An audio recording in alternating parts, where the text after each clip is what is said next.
I'm Jenny Radcliffe. I'm a social engineer and people hacker.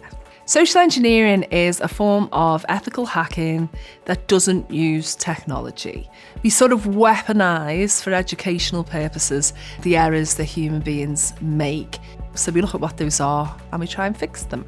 I guess what I've learnt about human vulnerability over the years is that people are all the same in many, many ways, and yet everyone is unique.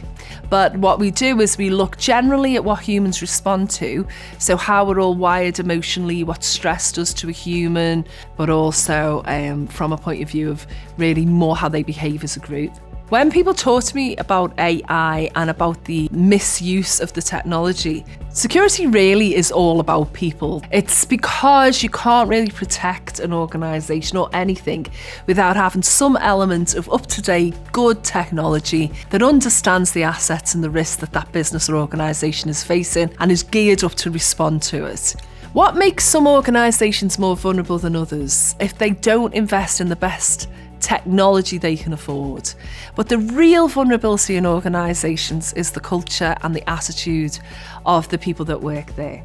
You can't have security without a culture that is open to the idea of everyone being responsible for security. Breaches are preventable if people are aware of the problems that might hit them, understand how they can act when they are suspicious, and aren't afraid of making mistakes. That's what's preventable. You can't necessarily prevent everything in security, but you can be as bulletproof as you possibly can be by using the right technology, having the people informed and not afraid to speak up.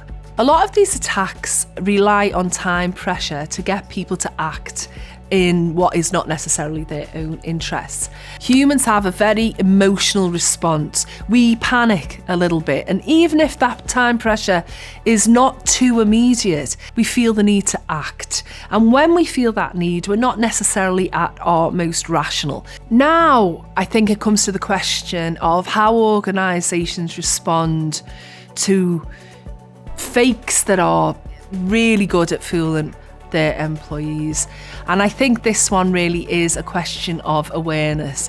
The industry is looking at ways to identify fakes, but we're catching up all the time. The opportunity for businesses is huge here. The fact that we are taking something that is essential to running a business day to day, as in defending our business, security, can be the driver of change and innovation and strategy going forward. Why not take it and use it to our advantage?